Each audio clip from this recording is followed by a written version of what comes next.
Leia o primeiro parágrafo. O que são conhecimentos derivados do senso comum? Se necessário, pesquise sobre o tema. Essa questão aí é muito importante, que a gente vai lá no primeiro parágrafo, nós vamos lê-lo e vamos comentar sobre isso. Olha, primeiro parágrafo. Conhecimentos derivados do senso comum, aliados às novas descobertas científicas, têm possibilitado à humanidade aumentar significativamente a produtividade do solo e das culturas vegetais.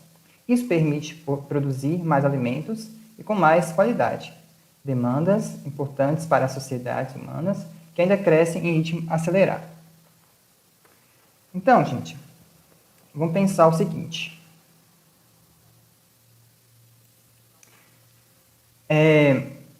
Todo o conhecimento que nós temos hoje científico, ele vem de uma base de um senso comum, certo? Então, nós, na botânica principalmente, né, nessa área de conhecimento sobre as plantas, boa parte do que nós sabemos a gente tira dos conhecimentos da cultura do povo. Então, por exemplo, para você saber qual parte de uma planta que é interessante para ser estudada, você vai lá no conhecimento indígena, por exemplo, e pega aquele conhecimento e leva para a ciência para você testar aquilo. Então, tudo que nós temos hoje, praticamente, veio de conhecimento comum. Então, nós não podemos, na ciência, desprezar esse conhecimento comum que nós temos. Então, por isso que o texto fala o seguinte, né, na pergunta. Vamos voltar lá na pergunta.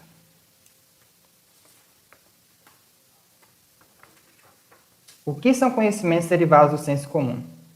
São os conhecimentos que vêm da experiência, né, do ser humano com o seu cotidiano, sem necessidade de passar pelo método científico. Isso aí está relacionado com a filosofia também, né? Mateus, lembra de Mateus lá? O Verusca, né, da sociedade, a sociologia. E é isso. Então, gente, se necessário, pesquisa sobre o tema. Né? Eu acredito que você já tinha uma noção sobre isso, então a gente já pode passar para a segunda pergunta. Tá ok aí, gente? Já entenderam? Anne Caroline diz que não está conseguindo ouvir. Pode ser um problema no fone.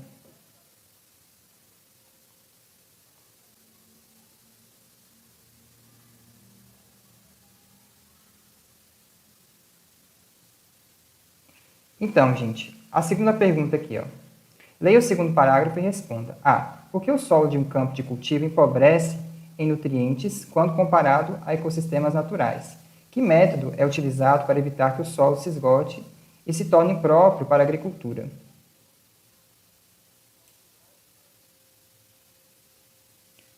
Pode falar, Igor.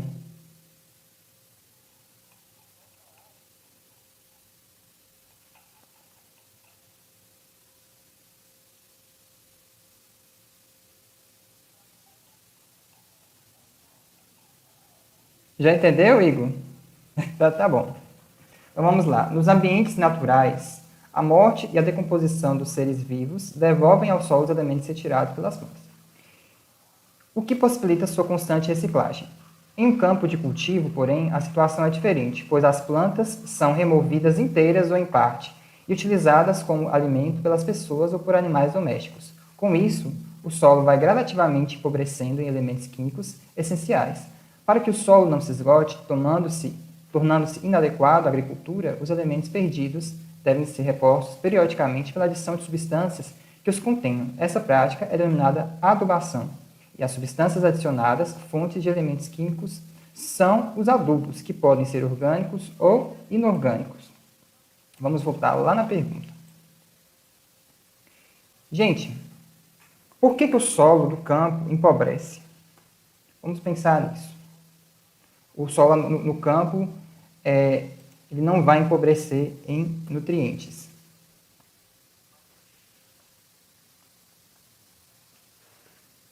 Então, aqui, ó, no livro, né, fala o seguinte: por que o solo de um campo de cultivo empobrece quando comparado a ecossistemas naturais? No campo,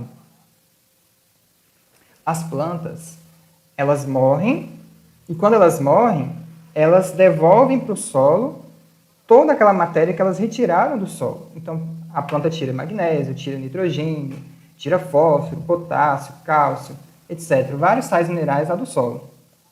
Mas ela estando no campo, né, na vida selvagem dela, na hora que ela morrer, ela devolve tudo isso para o solo.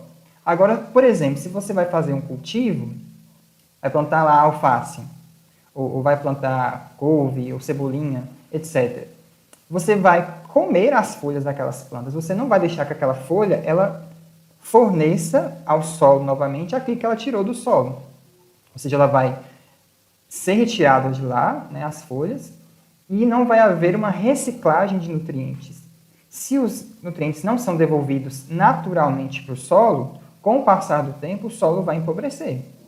Então, por isso que o solo do campo, ele é mais pobre do que o solo na natureza, certo? Do que o solo comparado aos sistemas naturais. Aí, na segunda pergunta, lá na letra B, fala o seguinte: que método é utilizado para evitar que o solo se esgote e se torne impróprio para a agricultura? Qual é o método, gente? É a adubação. A adubação, seja ela natural ou seja uma adubação química, serve para você repor os nutrientes do solo, certo? Por quê? Porque quando a planta morre, lá mesmo os nutrientes ficam. Agora, se você tira as folhas para comer ou tira os frutos, você retirou aqueles nutrientes que seguiriam para o solo, certo? Então, vamos continuar aí.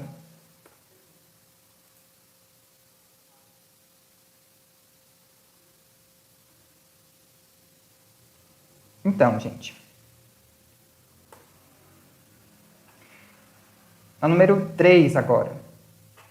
O terceiro parágrafo refere-se à adubação orgânica.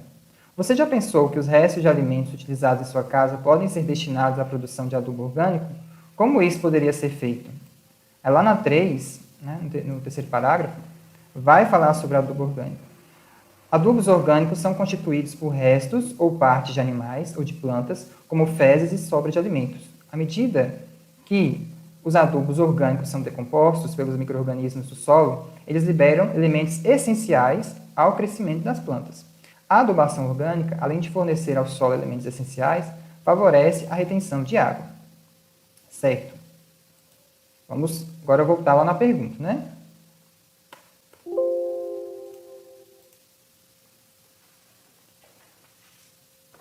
A pergunta fala o seguinte: o terceiro parágrafo refere-se à adubação orgânica. Você já pensou que os restos de alimentos utilizados em sua casa podem ser destinados à produção de adubo orgânico? Eu acredito que boa parte já pensou nisso, né?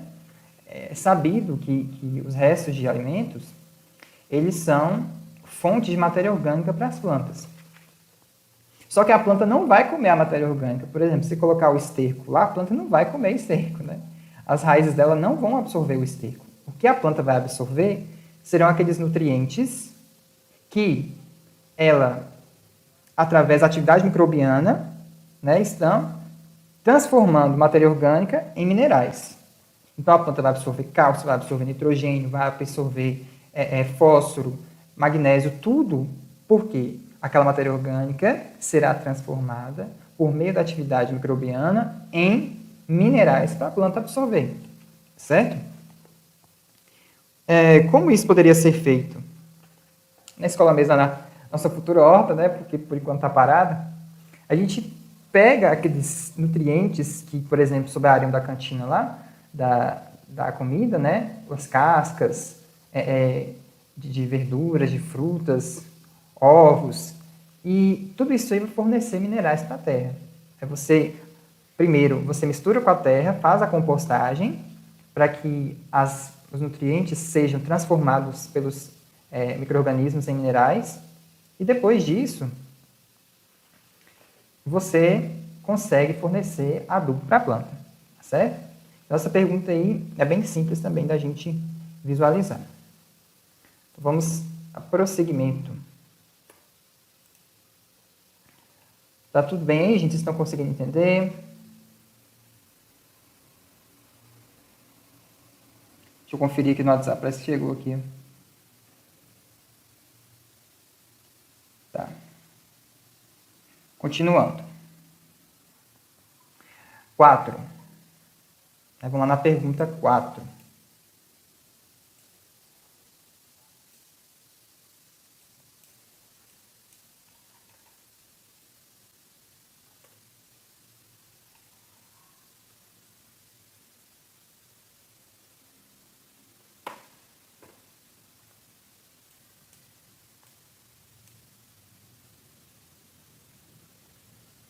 se voltou aqui.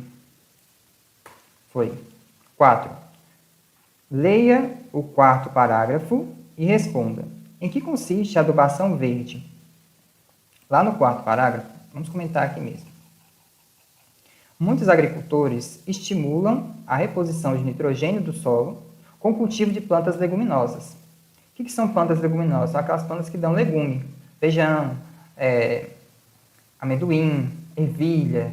Todas essas plantas que dão legume, a gente chama de leguminosas. Lá na escola mesmo tem um tanto de pé de leguminosa lá.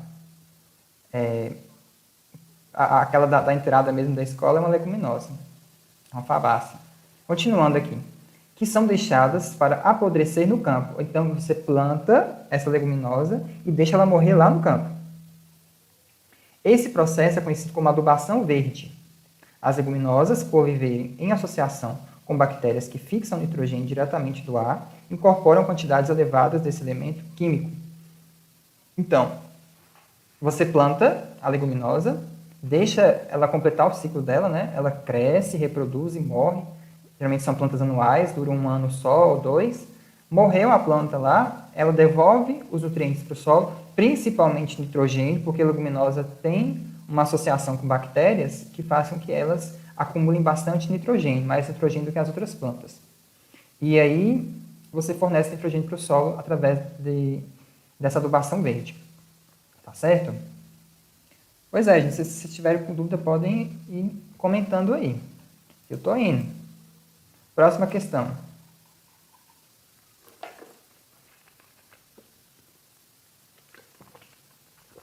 O quinto parágrafo, número 5. O quinto parágrafo refere-se à adubação inorgânica. Quais seriam algumas de suas vantagens? Analise a figura que mostra uma embalagem de adubo e sua respectiva legenda. Aí continua. Com base apenas nas informações do texto e da figura, você poderia concluir que o adubo mostrado na foto seria o mais adequado para uma plantação de alface?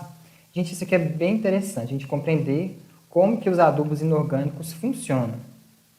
E cada nutriente tem um valor para a planta, e nós vamos falar sobre isso. Adubos inorgânicos são compostos produzidos de forma industrial e que geralmente contêm sais minerais, constituídos de 3 macroelementos: nitrogênio, fósforo e potássio. A adubação inorgânica possibilita calcular com precisão as quantidades de cada elemento nutriente que deve ser fornecido à planta. Isso é importante, pois a concentração relativa de cada elemento tem influência no tipo de crescimento. Por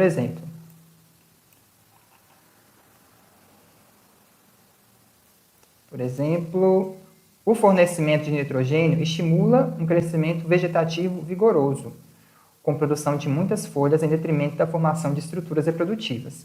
Assim, é interessante fornecer quantidade adequada de nitrogênio para uma cultura de alface, por exemplo, cuja parte de interesse é a folha. Uma cultura de tomates, entretanto, em que o produto de interesse é o fruto, a quantidade de nitrogênio pode ser menor. Aqui a gente tem um fertilizante que ele falou lá na pergunta, que é um fertilizante 10 por 10 por 10.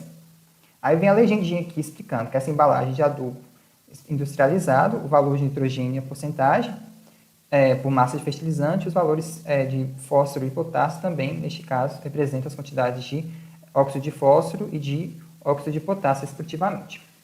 Certo? Então, vamos falar com calma dessa pergunta aqui, porque ela é bem interessante. Então, vamos lá. A primeira parte da pergunta fala o seguinte. O quinto parágrafo refere-se à adubação inorgânica.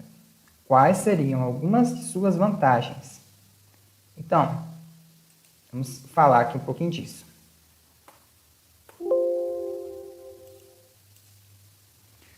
Então, gente,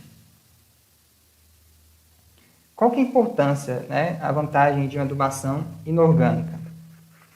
A Helene não está escutando? A voz está baixa, né?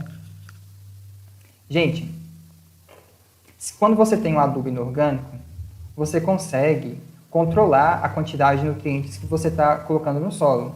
Porque lá no vidrinho do adubo, vem escrito a quantidade de cada elemento químico, né, presente naquele adubo, certo?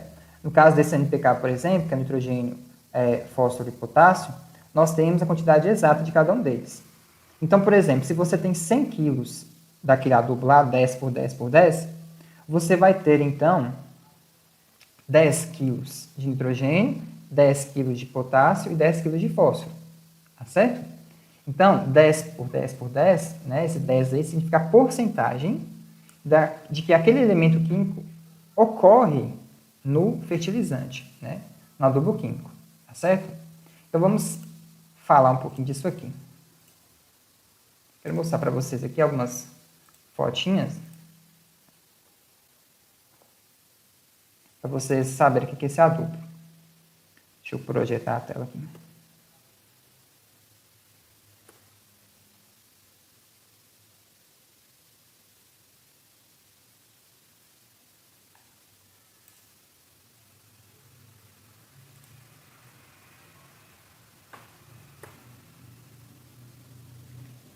Pronto.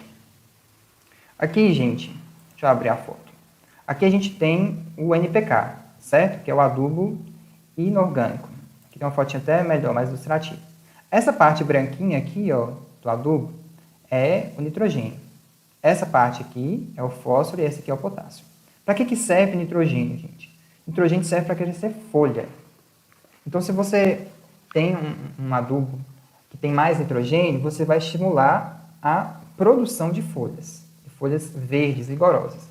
Mas qual que é o problema? Se você fornece muito nitrogênio, a planta vai entender que não precisa investir no fruto. Ela vai entender que ela precisa investir só nas folhas. Então, o fruto vai ficar ruim. É igual lá no texto falou. Se você tem uma plantação lá de tomate, né, e você enche de nitrogênio e coloca menos fósforo e menos potássio, aquele fruto não vai se desenvolver adequadamente. Porque você tem aí um investimento maior da planta em folhas e o fruto fica prejudicado. Se você quer, né, investir mais no crescimento do fruto, né, você pode colocar aqui, por exemplo, esse padrão aqui, ó, 4, 30, 10. O que é 4, 30, 10? 4 de nitrogênio, ou seja, em 100, seriam 4 kg de nitrogênio, 30 kg de fósforo e 10 de potássio. Quando você coloca aí o mais fósforo, esse fósforo ele vai dar um crescimento na massa do fruto. O fruto vai ficar mais carnoso, né? Então, se você coloca muito nitrogênio, geralmente esse fruto ele cresce, né? Mas na hora que você vai olhar por dentro, é um fruto bem seco, bem vazio. Agora, se você coloca mais fósforo, você aumenta a massa, né, desse fruto, a massa comestível do fruto. O potássio também vai ajudar. Vamos pensar por quê, gente? O fósforo, ele fornece energia para a planta. O fósforo está naquela molécula de ATP, que é a molécula energética, tá certo? Então, quanto mais fósforo você der para a planta, mais energia ela vai produzir. E o fruto gasta muita energia para ser produzido, muita energia mesmo. Então, quanto mais fósforo tiver, melhor vai ser a produção do fruto. O potássio tem a ver com a doçura, né, da planta, o acúmulo de açúcares, porque o potássio ele está relacionado com um processo energético da planta que se chama bomba de sódio e potássio. Então, vamos voltar ali na nossa questão. Analise a figura que mostra a embalagem. Nós já analisamos essa figura, que lá é 10 por 10 por 10. E aí fala o seguinte: com base apenas nas informações do texto e da figura, você poderia concluir que o adubo mostrado na foto seria o mais adequado para uma plantação de alface?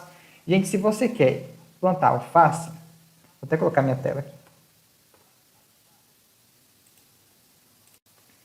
Se você quer investir, né, na plantação de alface, você quer folha. Você não está interessado com as flores da alface, não está interessado pelos frutos da alface, você quer a folha da alface. Então, você tem que investir em nitrogênio, né? Você tem que colocar mais nitrogênio ali. Então, esse 10 por 10 por 10 acaba fazendo com que você deixe um balanço de todos os nutrientes, mas se você quer fazer com que essa plantação de alface fique melhor ainda, você tem que fornecer um fertilizante que dê mais nitrogênio do que aquilo. Aí você colocaria, por exemplo, uma ureia. A ureia é praticamente nitrogênio. Eu estou com uma tabelinha aqui, ó. Essa tabelinha aqui fala que a ureia tem 44% de nitrogênio. Então, se você tem lá 100 kg de ureia, você tem 44 kg de nitrogênio. Então, para folhas, geralmente os adubos eles têm que ser mais nitrogenados. Se for para fruto, aí você investe mais em potássio e em fósforo, tá certo? Vocês entenderam isso, gente? Comenta aí. Estou falando sozinho aqui. Comentem aí no vídeo. Eu estou lendo vocês aqui. Não está tendo dúvida? Parece que vocês estão sabendo tudo.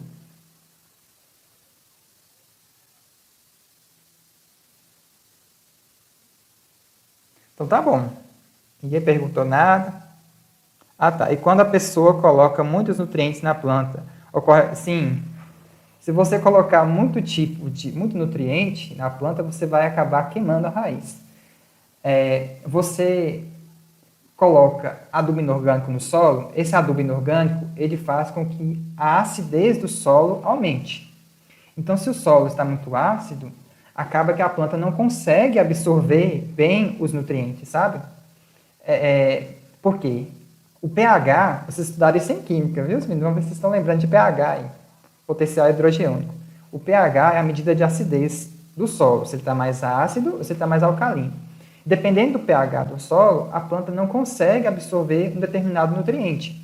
Então, se você tem aí, coloca muito de determinado nutriente, né, de determinado fertilizante, como Sara perguntou, você pode alterar o pH do solo e fazer com que ela não absorva determinados nutrientes, e isso vai alterar o sabor do fruto, sim.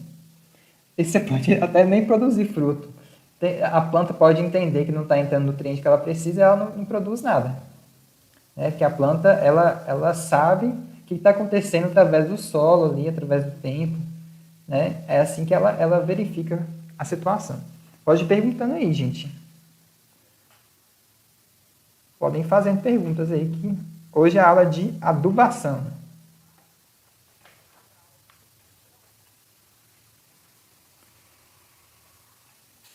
A gente pode seguir então, né? Vocês não têm pergunta, gente? Vocês estão sabendo tudo. O povo do terceiro ano é muito aplicado.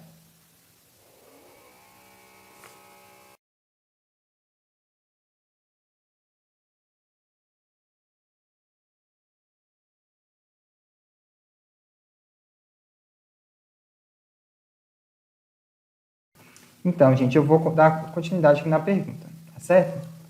Deixa eu tirar aqui projetar a tela.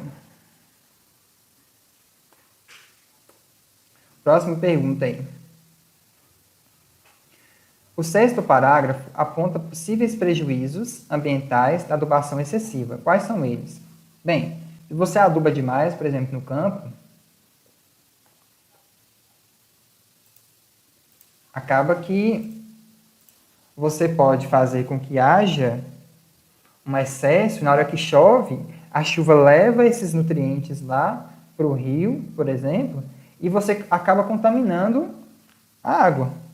Então, imagine que você tem um excesso de nutrientes. Esse excesso de nutrientes, a planta não vai absorver aquele nutriente todo. Então, isso vai sobrar, e a chuva leva, e vai levar, por exemplo, contaminar, ou pela chuva, ou vai contaminar o lençol freático, por exemplo. E determinados tipos de nutrientes são tóxicos em altas quantidades, né, para nós. Então, é muito importante que você coloque a quantidade adequada de nutrientes, porque senão você pode causar contaminação, né? Vamos ler lá no texto, essa parte aí, que é interessante mais o que o texto coloca aqui. Vamos colocar aqui no texto para vocês verem. Vamos lá. Importância da adubação para a agricultura. A utilização de adubos inorgânicos sem o devido conhecimento das necessidades das plantas e do tipo de solo pode levar a problemas ambientais. A adubação excessiva, por exemplo, pode acarretar a contaminação dos recursos hídricos, lagos, açudes, rios, etc., com minerais que podem causar problemas à saúde humana e aos ecossistemas. Outra coisa que pode acontecer é você aumentar muito a quantidade de nutrientes no rio e causar a eutrofização. O que é eutrofização? Quando aumenta o número de micro-organismos, porque tem muito nutriente, esses micro-organismos vão tirar o oxigênio todo que tem disponível na água, vai matar tudo, vai matar peixe, vai matar as algas, tudo que tiver lá no rio, porque se você não tem oxigênio, você não vai ter atividade mais naquele ecossistema aquático, certo? Então você pode eutrofizar e além disso, você pode contaminar a água para o consumo humano, tá certo? Vocês estão entendendo, né, gente? Então, vamos continuar aqui. Questão 7. Parece que eu posso continuar, vocês estão entendendo. 7. Leia os parágrafos 7 e 8 e responda qual é a importância do pH adequado do solo e como se corrigem eventuais desvios. Então, vamos lá. 7 e 8.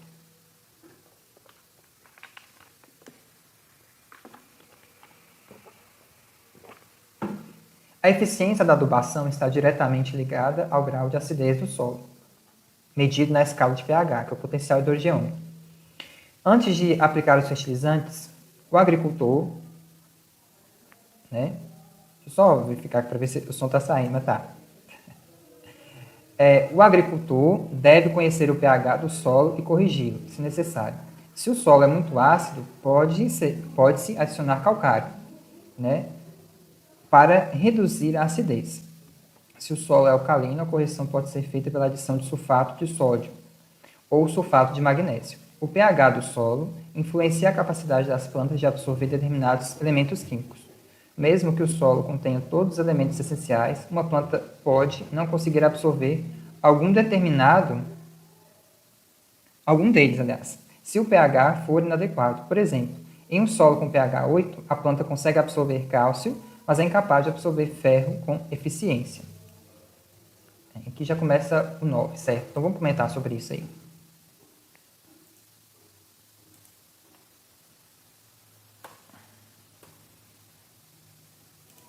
Então, gente,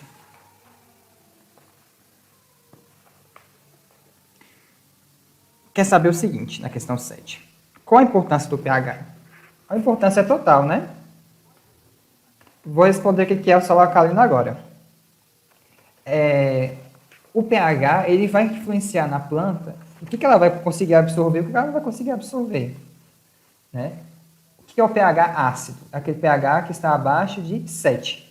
O que é o pH alcalino? É aquele pH que está acima de 7. E o pH 7 é neutro. Então, quando você adiciona calcário, por exemplo, na terra, você consegue corrigir a acidez do solo. Você deixa o solo um pouco menos ácido. Aí você tende ele para alcalino, por exemplo. E se você tem um solo muito alcalino, que é um solo básico, né, que tem um pH maior do que 7, você coloca lá sulfato de magnésio, ou então sulfato de sódio, que você corrige aí essa acidez. Tá certo? Você entendeu aí, Vanieri?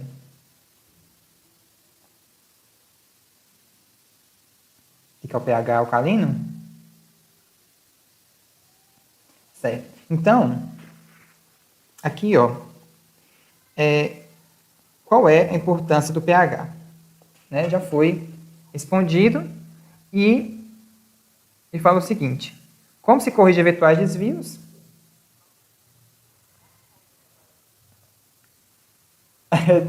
Igor está pedindo calma. Tá. Como que se faz o pH ficar alcalino, se equilibra, né? Então, se o solo está ácido, você coloca calcário. Aí o calcário vai aumentar o pH do solo e vai deixar o solo menos ácido. Se o solo tiver muito alcalino, você pode colocar mais sulfato de sódio ou sulfato de magnésio, que aí o solo vai ficar menos alcalino. Certo? Não se preocupe, gente, eu vou deixar essa live aqui registrada aí no YouTube, porque aí vocês podem hoje ir corrigindo a atividade de vocês, tá? Não se desespere, não. E vão fazendo as perguntas aí, para eu ir respondendo. Pronto, na número 8. Ah, tá. Por que o solo fica ácido? O solo fica ácido ou ele fica alcalino por causa da composição mineral do solo. Então, por exemplo, o solo de Montes Claros é um solo mais calcário. Se ele é um solo mais calcário, ele é um solo mais alcalino, certo? Por que é um solo alcalino? Alguns milhões de anos atrás, aqui já teve mar, né? Por causa de eventos geológicos, não tem mais mar. Mas o que aconteceu? Você criou uma bacia sedimentar e aí você acumulou calcário, porque o calcário é uma rocha sedimentar. É uma rocha que se só gera ela dentro do mar. Né? E Montes Claros tem muito calcário, tanto que a gente extrai isso lá dos morros. O solo fica ácido também porque a pessoa pode colocar lá, por exemplo, algum excesso de fertilizante, e esse fertilizante tem alguns componentes químicos dentro dele que deixam esse pH mais ácido, tá certo? Então, a gente não pode sair colocando qualquer coisa na terra, porque a terra, você vai mudar a qualidade dela. Você muda, você tenta ajudar a planta, mas a planta fica atrapalhada, né? Porque você está mudando o pH. Aqui no FMG de Montes Claros tem o teste de solo, que você leva o solo lá, a amostra do solo, e eles conseguem fazer para você o teste, para ver o que tem no solo. Quanto de matéria orgânica, quanto de cálcio, nitrogênio, fósforo, etc. E ver o pH também. Isso é importante, a gente sabe a qualidade do solo quando você precisa fazer uma plantação grande, né? Ou mesmo que seja uma plantação, né, familiar, mas assim, se você quiser saber como está a situação do seu solo, o que está acontecendo que as plantas não estão evoluindo, faz uma análise de solo, porque aí ela vai te mostrar se o pH está ruim, vai mostrar se está faltando nutriente, qual nutriente que está faltando, tá certo? Então, lugares que se quer fazer algum plantio, né, um lugar principalmente se for extenso, tem que fazer análise de solo. Entendeu aí, Vanério?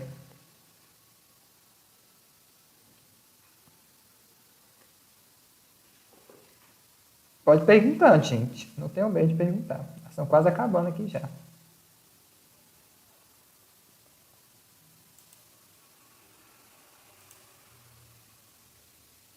Tá, então nós vamos continuar aqui. Não tem mais perguntas? Continuando.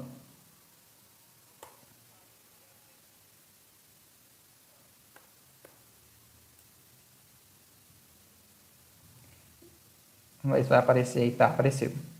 No nono parágrafo, observe a figura que mostra, número 8, que mostra uma plantação com irrigação artificial. Considere as realizações e possibilidades da irrigação artificial no Brasil como tema para uma pesquisa. Isso aí era para propor uma pesquisa, mas eu não quis que vocês fizessem isso, não. O que eu quis foi que vocês estudassem, né, um pouco de irrigação, importância, né, disso no Brasil. Então vamos aqui ver o nono parágrafo, vamos ler. Outro fator fundamental para o crescimento das plantas é a disponibilidade de água no solo.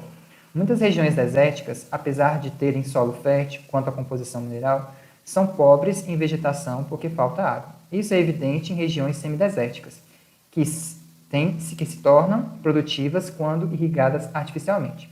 Diversas regiões áridas do Nordeste brasileiro, por exemplo, têm produzido frutas e hortaliças de excelente qualidade graças aos processos de irrigação artificial. Então, gente, deixa eu mudar aqui. O que é essa irrigação artificial? Se irrigar artificialmente, você dá uma água que não tem naquele lugar, né? Você pegar a água de outro lugar e levar para a sua colheita. Por quê? A planta precisa de água para fazer fotossíntese. Se não tem água, não tem fotossíntese. Se não tem fotossíntese, a planta morre, né? Então, o que fala aí, ó? No nono parágrafo, observe a figura que mostra uma plantação com irrigação artificial. Considere as realizações e possibilidades da irrigação artificial no Brasil. Eu separei aqui alguns tipos de irrigação que são feitas aqui no Brasil. Né? Onde que são feitas essas irrigações? Em locais como aqui no Cerrado. Né?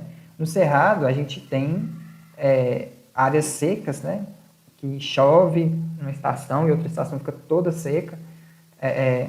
Então, é importante a gente ter essa irrigação artificial.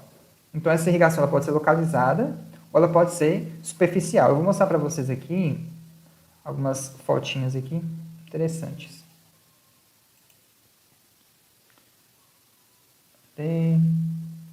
Aqui.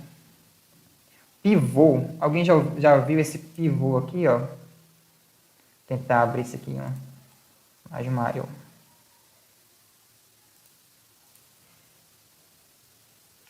O pivô, gente. Deixa eu projetar minha tela, né? Eu estou aqui falando para vocês verem, mas eu não projetei a tela ainda.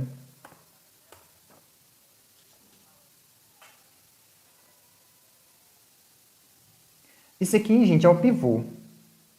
É um pivô central, é um instrumento de irrigação enorme. Na UFMG daqui de Montes Claros tem um. É bem bonito. E ele irriga as plantas através de um processo de microaspersão, que você transforma a água em gotículas bem pequenas, como se fosse chuva. Então, esse pivô central, com ele você consegue irrigar uma grande área aí, de plantação. A gente também tem o sistema, que é o sistema por gotejamento, que você coloca uma tubulação, né? E essa tubulação, ela vai aqui nas plantas, não tem esse pivô aqui, tubos mesmo, esses tubos têm vários buraquinhos, eles vão gotejando direto na planta. Então, eles criam uma área de umidade aqui, né, nessas plantas. E o que acontece? Quais são os problemas aí desse método aí, que é o método de irrigação localizada? A gente tem os problemas aí que são o entupimento, né, dos canais, e gasta muita água, e tem problemas, por exemplo, com a quebra de aparelhos, isso é muito caro. Então, é um procedimento, no caso do pivô, por exemplo, muito assim, dispendioso. E o outro exemplo aqui é do autopropelido, que é esse caminhãozinho aqui. Ó. Aqui, pulverizador autopropelido. Vou colocar em outro aqui para vocês verem. Então, esse caminhãozinho é movido por água, né? Ele é um caminhão que você liga a água nele e funciona com água, autopropelido. E ele pulveriza a água. E junto com essa água, você pode colocar também fertilizantes, certo? Aí você faz uma fertirrigação, que você tanto irriga quanto você aduba o solo, tá certo? Esse é outro método também que é usado aqui no Brasil. Então, a gente tem a irrigação por gotejamento, né? A gente tem a irrigação por convencional, a gente tem o pivô central e tem o autopropelido. E nós também temos a irrigação através dos sulcos. Deixa eu escrever aqui os sulcos em plantações. Aqui. Tinha uma imagem mais bonitinha aqui. Sulcos de irrigação. Aqui. Então, gente, deixa eu ver se vai ter a fotinha maior aqui. Não tem a fotinha maior? Vou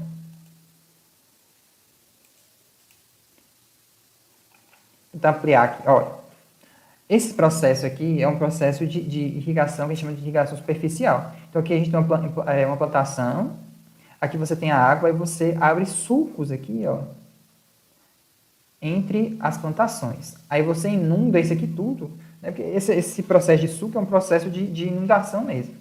Você inunda e essa parte inundada aqui, ela vai absorvendo, vai fornecendo água para as plantas.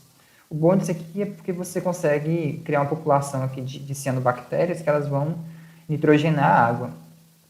Mas um fator aí que seria ruim seria a oxigenação.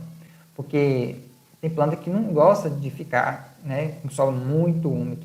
Porque se você coloca muita umidade no solo, você diminui a oxigenação. E a raiz respira, né? Sem oxigênio, a raiz morre. Então, o que a gente tem que comentar aqui sobre a irrigação? Deixa eu fechar isso aqui, deixa eu voltar para a tela. A gente tem que pensar sobre irrigação. Irrigação é a atividade do planeta que gasta mais água. Você gasta muita água na agricultura, né? Então, pensar em formas melhores para poder fazer irrigação das plantas é um caminho excelente, porque se desperdiça muita água em agricultura, certo? Então, como que a gente poderia fazer, né, uma irrigação? Tem gente que pensa sobre irrigação usando a água do mar, aí você faz lá um tratamento da água, por osmose reversa, tem vários propostas de trabalho aí. E devem ser feitas porque o desperdício de água hoje é uma coisa que a gente não pode mais, né, manter, porque com o aquecimento global, o regime de chuvas muda, né, de uma região para outra, e isso pode afetar, de forma geral, a produção, né, abastecimento. Então, nós vamos aí para a nossa próxima questão, e última, né, que é a questão 9. Eu acho que vocês já entenderam, né? Entendi dessa questão aí que eu passei para vocês de irrigação. Deixa eu voltar lá na tela.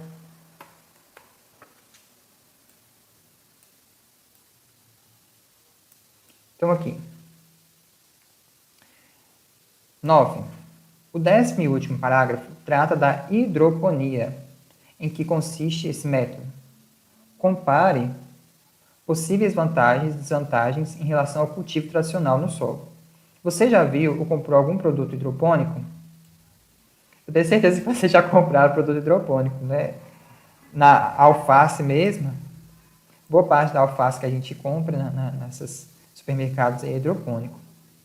Então, vamos falar sobre esse método de hidroponia aí. Lendo aqui primeiro, depois eu comento com vocês. Plantas podem se desenvolver na ausência de solo, desde que suas raízes estejam mergulhadas em solução aquosa, aerada, porque tem que ser aerada. Se não tem ar, não tem oxigênio. Se não tem oxigênio, a raiz não respira, ela morre.